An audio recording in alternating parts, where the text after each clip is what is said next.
Welcome to AHTT channel friends. ఈరోజు మీ అందరికీ ఇప్పుడే వచ్చినటువంటి ఒక ఫ్లాష్ అప్డేట్ గురించి చెప్పడానికే ఈ యొక్క వీడియోని అయితే చేస్తున్నానండి. సో ఫ్లాష్ ఇంపార్టెంట్ అప్డేట్ ఏంటంటే మన యొక్క ఏపీ రాష్ట్ర వ్యాప్తంగా ఫ్రీ కరెంటుకి సంబంధించి 37 కోట్ల రూపాయలు అయితే విడుదల చేశారు. అయితే దానికి సంబంధించిన పూర్తి వివరాలు తెలియజేస్తాను.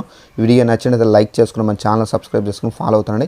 ప్రతి చిన్న ఇన్ఫర్మేషన్ తెలియజేస్తూ ఉంటాను. అయితే ఈ అప్డేట్కి సంబంధించి నోటిఫికేషన్ కూడా అయితే వచ్చింది. ఒకసారి నోటిఫికేషన్ మీకు చూపించి క్లారిటీగా ఎక్స్ప్లెయిన్ అయితే చేస్తానండి. ఇదండి నోటిఫికేషన్. ఇట్లయితే మన యొక్క ఏపీ రాష్ట్ర వ్యాప్తంగా ఉచిత విద్యుత్కి సంబంధించి ఇక్కడ ఉచిత విద్యుత్ కోసం 37,374 కోట్ల రూపాయల సబ్సిడీ. ఇక్కడ రైతులకు 9 గంటల ఉచిత విద్యుత్ కోసం 37,374 కోట్ల సబ్సిడీ అందిస్తున్నట్లు మంత్రి బుగ్గన తెలిపారు.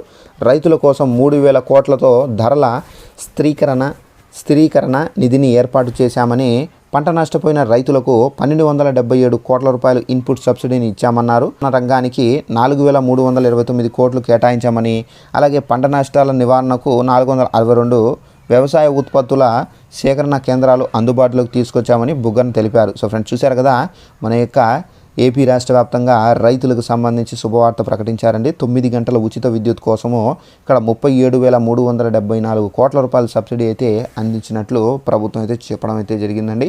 అలాగే మనకు ధరల స్థిరీకరణకు సంబంధించి 3,000 కోట్ల రూపాయలు కూడా అందించారు. అలాగే ఇన్పుట్ సబ్సిడీ కోసం అయితే 1,277 కోట్ల రూపాయలు అయితే అందించడం అయితే జరిగిందండి. సో ఇదంటే మనకు ఈ విధంగా అయితే మనకు ఈ ఉచిత విద్యుత్కి సంబంధించి ఇంకా మనకేంటంటే బెనిఫిట్స్ అనేది ఇస్తాము అని చెప్పేసి రైతులకు సో మనకు ప్రభుత్వం అయితే చెప్పారు. సో ఇదంటే మనకు ఉన్నటువంటి లేటెస్ట్ ఇన్ఫర్మేషన్. వీడియో నచ్చినది లైక్ చేసుకుని మన ఛానల్ సబ్స్క్రైబ్ చేసుకుని ఫాలో అవుతండి. ఏపీకి సంబంధించి అప్డేట్స్ మీకు తెలియజేస్తూ ఉంటాను. Thanks for watching this video. All the best.